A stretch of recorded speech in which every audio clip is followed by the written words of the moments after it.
Canyon Fire continues to be at 45% containment right now, 17,659 acres within that burn perimeter.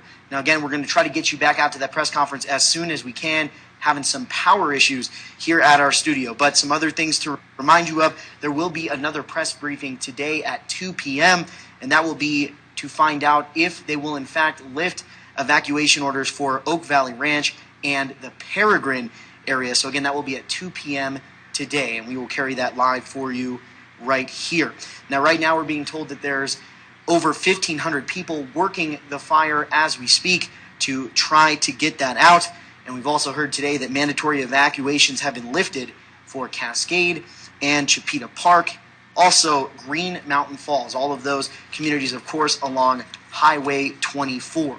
And as part of that, we also heard from Jeff Kramer from the El Paso County Sheriff's Office, who said that Highway 24 will reopen for residents in those communities at 9 a.m. today, but you will have to prove your residency to get through there on Highway 24. Now, for the rest of the public, it will open up at 1 p.m., and when I say it, I mean Highway 24, eastbound and westbound, with reduced speed limits to protect firefighters that will still be there along the roadway. So they ask that you are vigilant if you do decide to take that roadway, and if you do not have any business which requires you to travel on Highway 24, they ask that you try to avoid that roadway.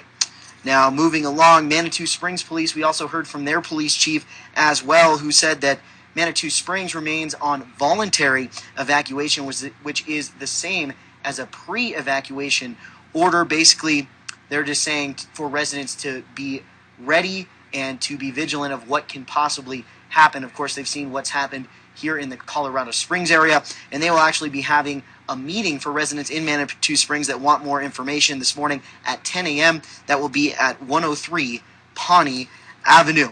Now, also, we heard from some of those utility crews that have been working very hard since yesterday. We heard from Colorado Springs Utilities, who said that they are working hard to restore electricity for 227 residents in Colorado Springs, which means they did an incredible amount of work yesterday. That's down from 900 plus yesterday who didn't have electricity, so that's down to 227 right now. Now, Black Hills Energy also working as we speak in the Cascade and Cristola areas to assist residents there to make sure that they can get their power back up and running as well. And right before we lost the press conference there, we were hearing from folks from the National Guard who say that they have 165 soldiers here on the ground in Colorado Springs assisting the Colorado Springs Police Department. Right now, they are doing traffic stops to make sure that folks are not going where they're not supposed to be. Also, they are conducting patrols in those evacuated areas to make sure that they are secure. So again, we apologize.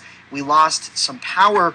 We had a power issue here at the KKTV studio, so we're working very hard right now to bring you that press conference live. So again, the Waldo Canyon Fire continuing to burn right now in and around Colorado Springs. 17,659 acres right now is what it's being reported at. Still 45% containment, so no increase or loss in containment overnight. Now, today, crews may have some issues as well. We talked about this before we went out to that press conference.